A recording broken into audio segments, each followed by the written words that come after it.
Hey guys, how's it going? Eminem Gaming here, and today we're back with another video. And today I'm going to be talking about my personal top 5 games of the year for 2016. Now, again, like I say, last time I did a game of the year video last year, and as I say, whenever I rank games in terms of quality, this is very much a subjective list to me. If there's games that you absolutely adored or loved that are not on this list, that isn't because they're bad or I didn't enjoy them. Most likely with me, I probably haven't got around to them, or they're not my sort of genre, or whatever it may be. It doesn't mean it's bad, it's just my personal list, and I have to narrow it down to 5. Yeah, it's very annoying, but I hope you enjoy the video, guys. Before we do get into the video though, I want to give a quick shout out to 2 games that with no doubt would be on the list, but I didn't have time to beat both the games yet. I haven't beat both the games. One due to really wanting to enjoy the story. The other, it's a long game. I haven't quite got round to beating it yet. Now, the first game I wanted to talk about was The Last Guardian. Now, if you know me, I love Shadow of the Colossus. It's one of my favourite games of all time. It's an absolute masterpiece. You know, it has problems with its controls and whatever, and even on the PS2 it felt a little bit outdated. But to me, it didn't really matter because how good the game was. The Last Guardian is very much like that. You know, it's definitely got its frame rate problems, and it's definitely got its camera issues and all that sort of stuff. But to me, I absolutely adore the story. The problem is, I love being in that world, being in that game, and I don't want to rush through the experience. So I haven't been able to beat it yet. That's why it's not on the Game of the Year list, but would rightfully be so if I had have beaten the game. At least so far from what I've played. Again, it could be terrible at the end, and that would definitely suck. But so far, I'm absolutely loving the bond you're building with the character, with the creature. It's just fantastic. And honestly, if you enjoy that sort of game, Ico, Shadow of the Colossus, if you enjoy either of those, you'll absolutely love this. So yeah, I highly recommend it, and yeah, I can't wait till I get a bit more free time early January to get round to beating it. The next one I wanted to give a shout out to, I didn't get day one because I was a bit on the fence. I was like, it looks awesome, but is it not going to be done right? Is it going to be a cheap spin-off that kind of just uses a very popular franchise's name to get some quick cash? Far from it, and that is World of Final Fantasy. Now, World of Final Fantasy is absolutely fantastic. Like, I was really surprised how good it is. I saw some reviews saying it was like a cheap knockoff, and I was like, oh god, that don't sound too good. However, it's far from the case, and I can only tell you my experience. I love the turn-based combat. I'm not a big turn-based guy, but I like this game, so I think it is absolutely it's just a fantastic game. I don't know how long it is. I'm on chapter 16 at the moment, so I don't know how long I've got left. I'm probably on the last chapter knowing my luck, but it had to miss out just because of yeah, I don't like to put a game of the year that I haven't beaten. So with that being said, let's get into the actual top 5, and let's start off with number 5.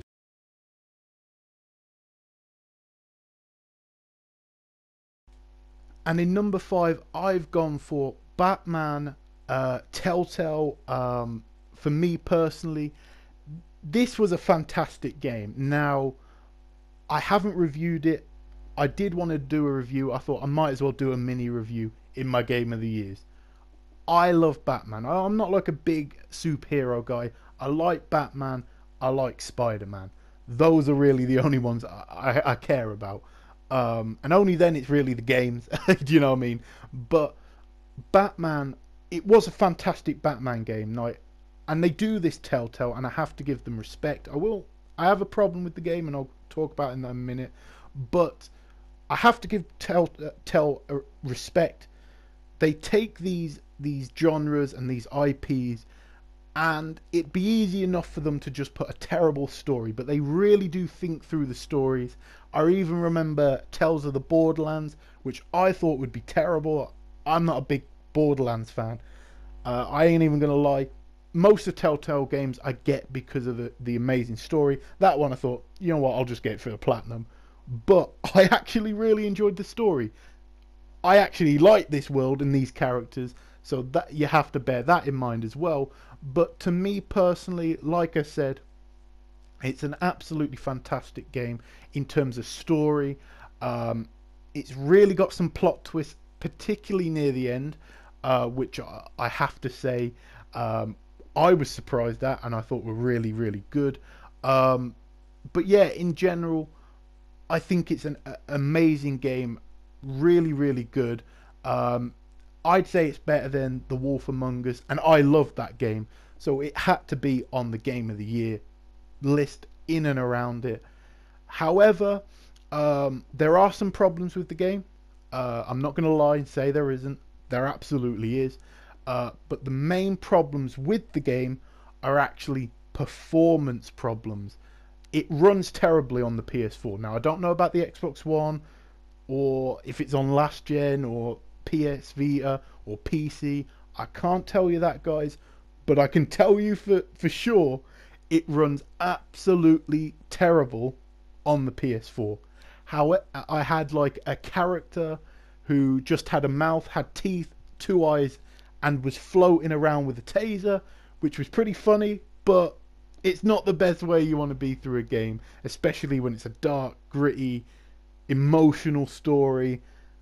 And then you've got that, it's like kind of breaks the immersion. However, if I was going to give a review, I definitely, just on story alone, would probably give an 8.5/9.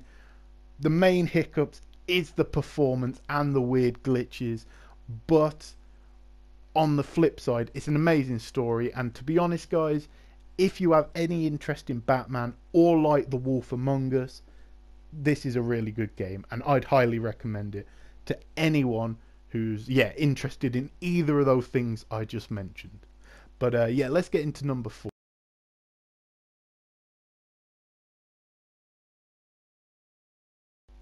Yes, in number 4, I have personally gone for Dark Souls 3. Now, to me personally, in terms of a Dark Souls game, it is the best Dark Souls game. When I'm talking Dark Souls 1 through 3, it's the best of the trilogy, in my humble opinion. It was a lot faster paced. It was everything we loved about the previous two, and obviously Demon Souls, Bloodborne, and all that.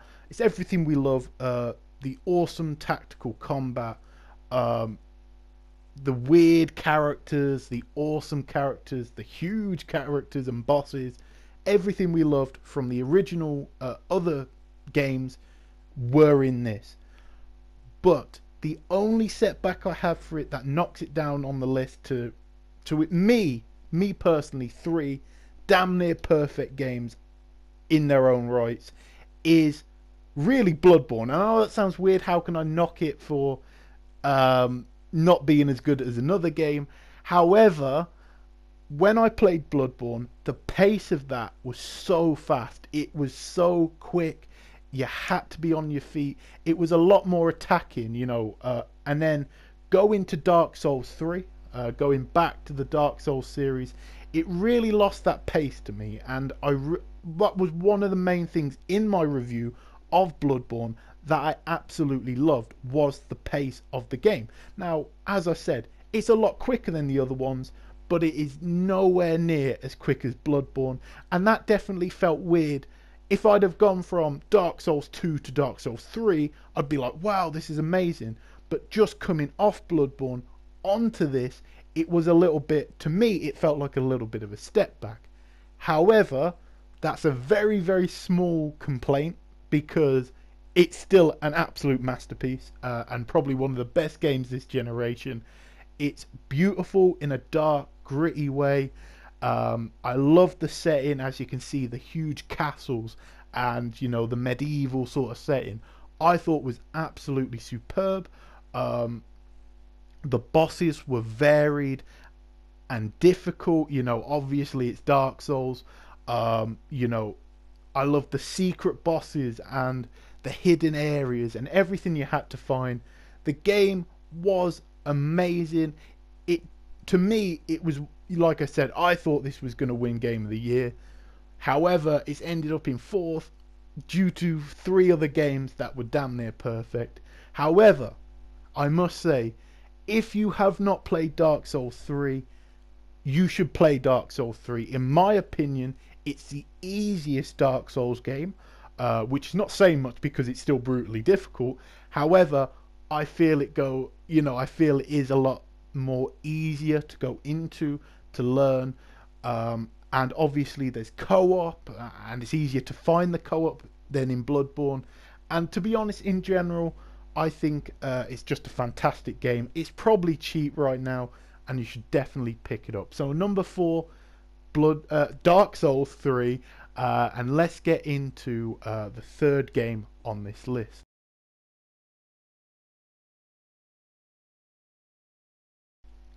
So yes, Final Fantasy 15 is in number 3 on this list. Now it's a very weird one. If someone was to say to me, this is their game of the year, I'd agree. Like, I'd say, yeah, definitely got to be up there.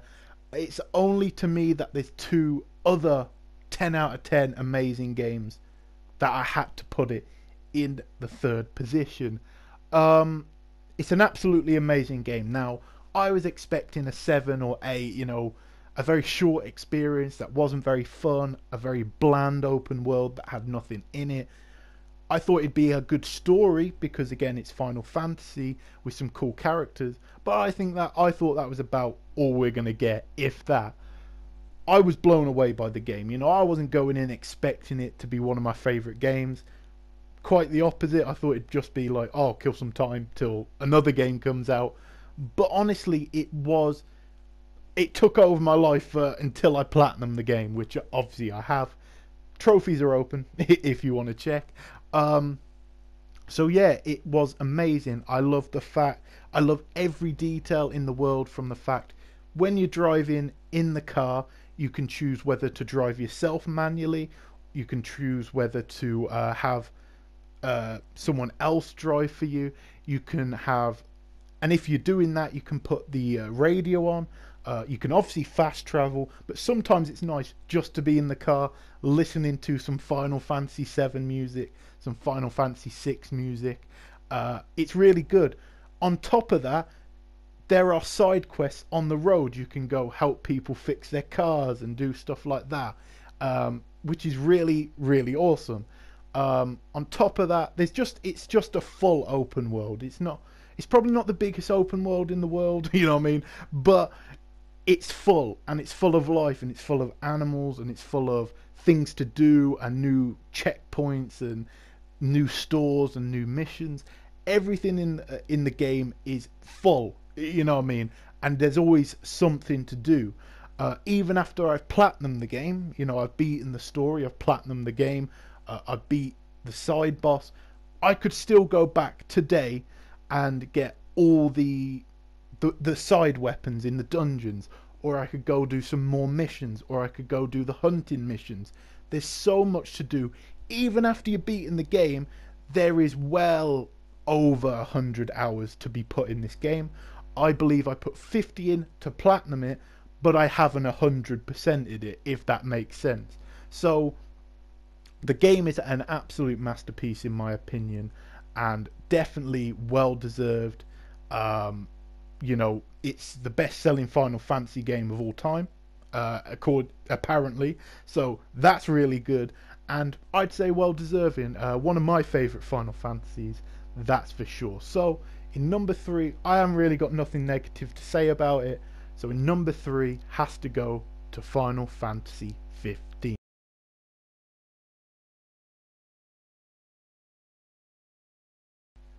Yes, number two, the second position, the silver medal, goes to Ratchet and Clank.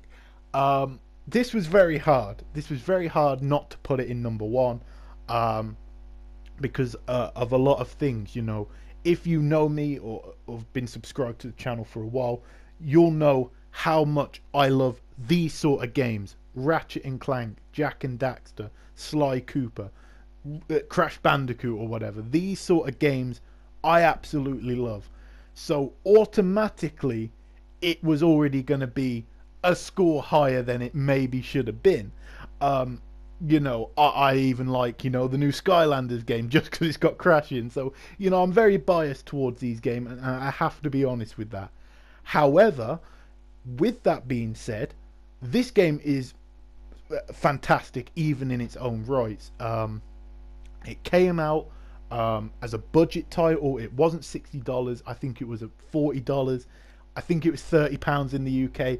All this pricing is very, very confusing, and I forgot how much it was. But it wasn't a full price game. And, definitely when I heard that it wasn't a full price game, I thought Sony was kind of just, let's just put a game out for the movie. It's not going to be very good, and it's going to be average at best. I'd still probably have some fun, and that's why I got it day one. As well as being a huge fan of the franchise, but you know what I'm saying. It was I didn't expect much from it being a budget game, and to be honest, it could have been a full price game. It's an absolute, it's in my opinion a masterpiece of a game. It's so much fun from start to finish. You'll laugh, even if you're miserable like myself, you'll find some things funny. I'm not one of these guys who just outright just laughs during video games and stuff, but this had me laughing, and I was really surprised. I love the characters, I love the world, I love the variety in the world. You go to different planets, and they're all different, and it feels very, very crafted. It might not be the biggest game in the world, it might not be the most hours you can put into a game, but everything in the game feels individually, like somebody's lovingly gone through every single level, and everything feels well placed, in my opinion. Everything's in the perfect position. There's witty one-liners from like the commentators at the perfect positions, and it feels like, again, it was perfectly crafted and a well-loved game. Is there problems with the game? I wouldn't say that they're overwhelming. The main thing is it's around about, I think, 8 hours. Again, I can't remember. It's been a while since I beat it. But it's around about 8 hours to beat. But the problem is, it's not just 8 hours to beat and that's it. You can go back and do a new game plus, and then you've got more weapons. And this is very much a game that promotes you use a lot of weapons. So going back with more powerful weapons and unlocking more weapons is really a huge part of the game. So I definitely probably spent maybe 15 plus hours, 20 hours in the game. I platinumed it, and then I went back and do something I don't usually do, and is play a game through start to finish after platinuming the game. I've actually beat the game 4 times, and every time I just laugh and I find it funny. So it's a perfectly well put together game. It feels lovingly put together. It's gorgeous. Like I'd say maybe behind the next game I'm going to say, but it's definitely up there with the best looking PS4 games. Insomniac has absolutely knocked out the park, with this. There's been a few iffy Ratchet and Clank games, let's not get that wrong, but it feels like a return to form for Ratchet and Clank, and it's just got me hyped. What could happen now? Could there be a resurgence in the Ratchet and Clank franchise? I hope so. I don't know if I'm the only one. Let me know if you're hyped for a new Ratchet game. Would you like that? Let me know down below. But in number 2, rightfully so, damn near perfect. I can't really find that many flaws with it. So yeah, for me, Ratchet and Clank at number 2.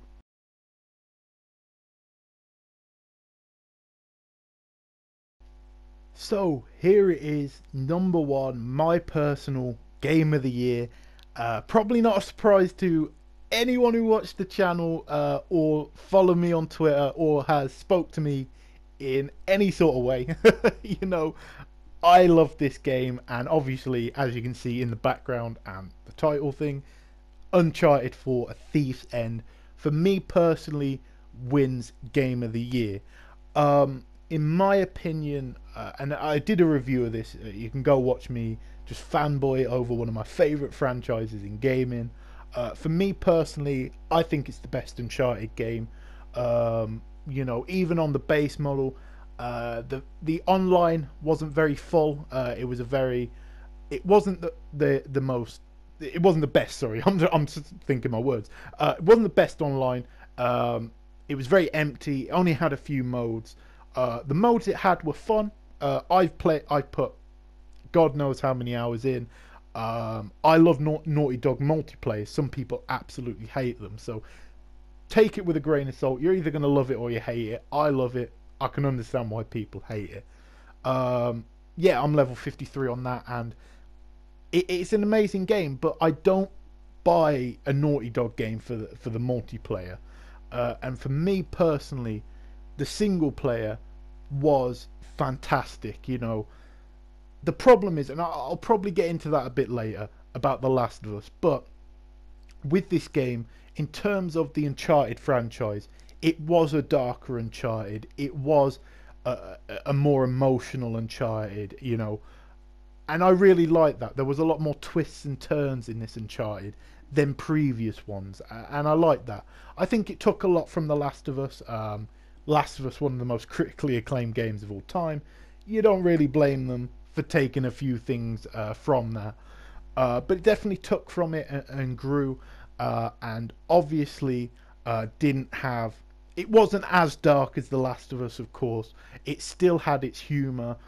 Sully brought that much needed comic relief in parts, and yeah, it was just a fantastic story. It was nice to see, in the game, more of the human side of Nate. You see him jumping off buildings, hanging onto trains, things, whole temples falling around him. It's nice to just see him at home playing Crash Bandicoot. You know what I'm saying? Like we all do.